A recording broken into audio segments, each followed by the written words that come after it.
Man saves millions of lives using an extraordinary power few other people have.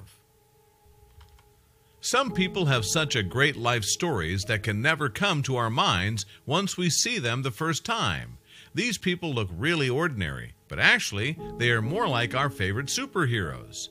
James Harrison, 81 years old from Australia, is one of these kinds of people.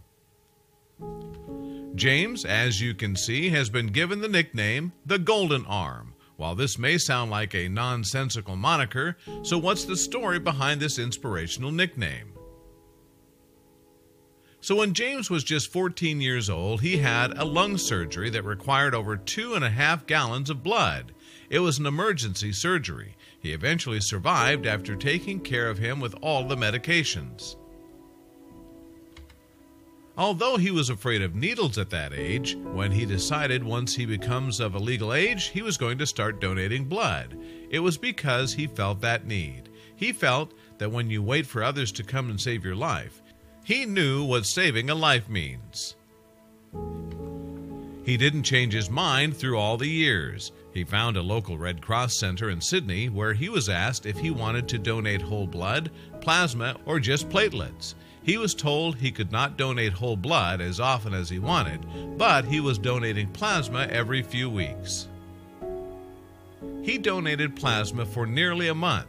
Then something happened and made him really nervous. A doctor from the center called him. He didn't know what to do, but he went to see him anyway.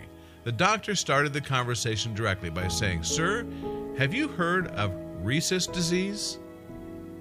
James didn't have rhesus disease. In fact, it's found only in pregnant mothers and fetuses, and it causes the baby to suffer from dangerous illnesses such as anemia and jaundice or even death. So this disease is actually the result of the incompatibility between the mother's blood and the baby's blood due to the Rh level in the father's blood. So when the Rh of the mother's blood crosses with the Rh plus her baby's blood, it attacks the baby's red blood cells, which can cause them dangerous diseases, if not death. Gemma Falkenmeyer, a spokesperson from the Australian Red Cross Blood Service, said, in Australia, up until the 1960s, there were literally thousands of babies dying each year. Such a scary thing. She also said women were having numerous miscarriages and babies were being born with brain damage. The least we can say about this is a risk we can imagine mothers being scared of losing their babies because of the rhesus disease. But what also is the role of James in this? Hopefully this disease has a solution, which exists in some people's bloodstream. It's the antibodies for this exact disease. James is one of some of the people who have these antibodies, and once he knew he couldn't wait to start donating plasma to save others' lives. But, as we can see here in the images, he still has a fear for needles, but it never stopped him from helping as much as he can. Mrs. Falkenmeyer said in an interview, "The Red Cross of Australia can never thank a man like James enough. It's unlikely we will ever have another blood donor willing to make this commitment." But there was someone ever closer to home who saw James for the hero he is. His own daughter, Tracy Mellowship, fell within 17% of Australians suffering from rhesus disease during her pregnancy.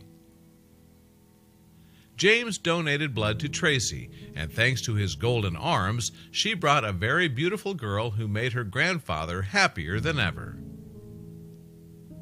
Now, in 2018, James is 81 years old. He reached the age when he can no longer donate blood, as an Australian News informed. His last blood donation was in May 11th, but he got shocked when he knew the exact number of donations, or in other words, the number of lives he saved, is 1,173 blood donations.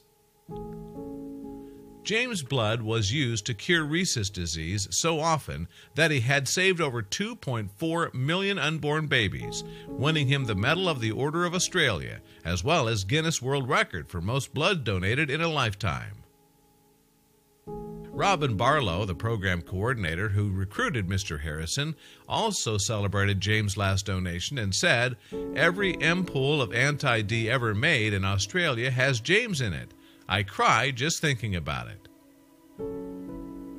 So now when James cannot donate anymore, does it mean that the rhesus disease will appear again? Are newborns in danger again? Fortunately, few people like James exist in Australia. They are between 160 to 200 person, and they are really helping, donating plasma to save babies' lives. Donating blood is an easy thing to do. Many schools and businesses organize blood drives where you can donate blood without the commute. There are even buses that travel throughout cities to collect from anyone who is ready to donate. But honestly, the number of donations James did is actually unbelievable and hard to do. That was what James once said. Saving $2 million is hard to get your head around, but if they claim that's what it is, I'm glad to have done it. He also added a joke saying, "I guess you can blame me for increasing the population." Such a generous man. He really deserves the names he's won. The world needs more of this type of man.